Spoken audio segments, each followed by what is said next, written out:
जय यीशु की। मैं हूं प्रियंका डामोर और आप देख रहे हैं रेडियो वेरितास एशिया की हिंदी सर्विस।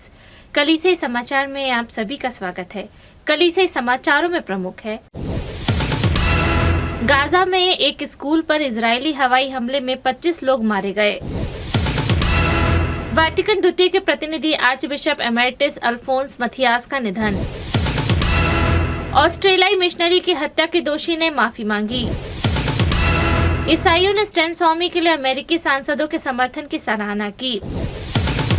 चर्च के नेताओं ने भारतीय जोड़ों को सार्वजनिक रूप से पीटने की निंदा की। लैटिन रीति के बिशपों की पहल भारत में गरीब धर्म प्रांतों की मदद कर रही है। चर्च के नेताओं ने मातृभाषा में प्राथमिकता शिक्षा की सराहना की। अब जानते समाचार विस्तार से।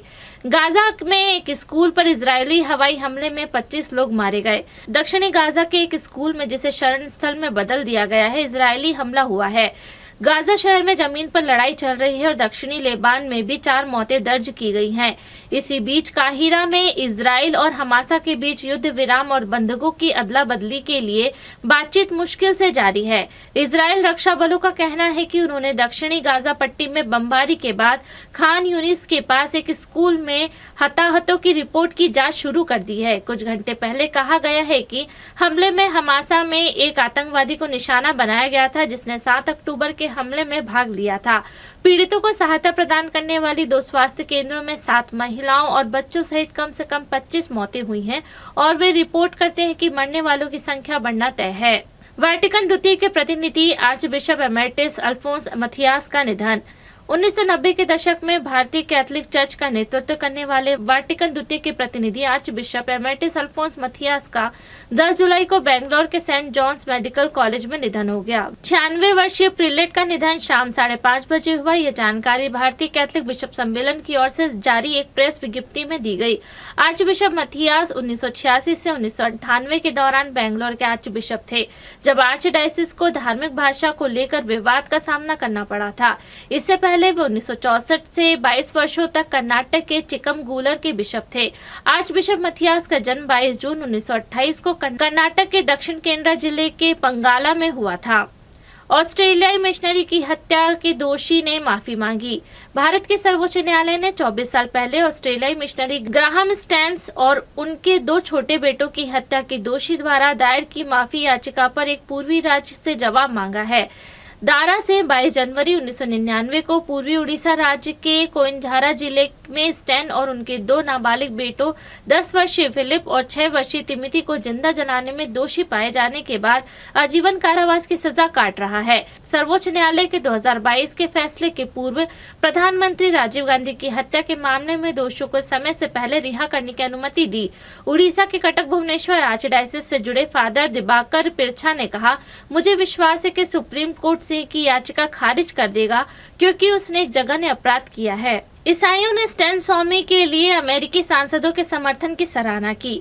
ईसाई नेताओं ने 3 साल पहले कैदी के रूप में जेसुइट कार्यकर्ता फादर स्टैन स्वामी की मौत की वजह बनी स्थिति की स्वतंत्र जांच की 3 अमेरिकी सांसदों की मांग की सराहना की है। कैलिफोर्निया के प्रतिनिधि जुआन वगास ने सांसदों के जिम मैकबेन और आंद्रे कार्सन के साथ मिलकर 6 जुलाई को फादर स्वामी की मृत्यु की 3री वर्षगांठ पर प्रतिनिधि सभा में एक प्रस्ताव पेश किया। 84 वर्षीय स्वामी की मृत्यु 5 जुलाई 2021 को मुंबई के एक निजी अस्पताल में एक विचाराधीन कैदी के रूप में हुई। उन पर देश को अस्थिर करने के उद्देश्य से आतंकवादियों के साथ जुड़ने और प्रधानमंत्री नरेंद्र मोदी की हत्या की योजना का हिस्सा होने का आरोप लगाया गया था। दक्षिणी केरल में स्थित क्षेत्रीय निकाय केरल कैथोलिक बिशप काउंसिल के प्रवक्ता फादर जेकब ने कहा कि पुरोहित की मौत के कारणों की स्वतंत्र जांच के लिए अमेरिकी सांसदों की मांग जायज है। चर्च के नेताओं ने भारतीय जोड़े को सार्वजनिक रूप से पीटने की निंदा की।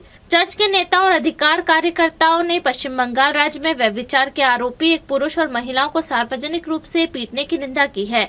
पश्चिम बंगाल राज्य के कलकत्ता के आर्चबिशप थॉमस डिसूजा ने बताया, पुरुष और महिलाओं को सार्वजनिक रूप से पीटना भयानक है और उससे मैं परेशान हूँ। मैंने मीडिया रिपोर्ट पढ़ी है और वीडियो देखा है। सभ्य समाज में कोई भी कानून को अपने हाथ में नहीं ले सकता। डिसूजा ने कहा कि यह घटना राज्य में नहीं होनी चाहिए, क्योंकि राज्य की मुख्यमंत्री ममता बनर्जी एक महिला हैं। 28 जून को बनर्जी की तृणमूल कांग्रेस पार्टी के सदस्यों के नेतृत्व में एक भीड़ ने बांस की छड़ियों से जोड़े पर हमला किया।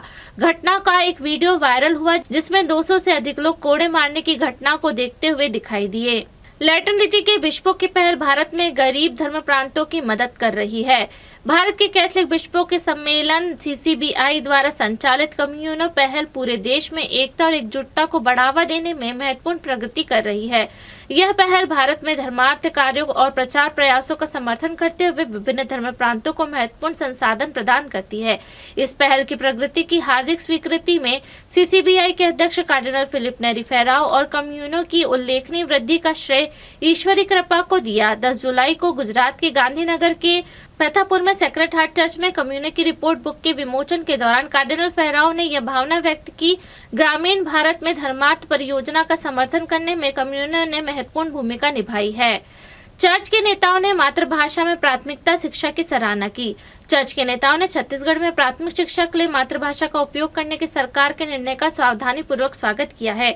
मीडिया रिपोर्ट में कहा गया कि छत्तीसगढ़ सरकार राज्य के आदिवासी क्षेत्रों में प्राथमिक शिक्षा में स्थानीय भाषाओं और बोलियों को शामिल करने के लिए तैयार है। छत्तीसगढ़ में रायगढ़ धर्म प्रांत के बिशप पॉल टोपो ने इस पहल का स्वागत किया।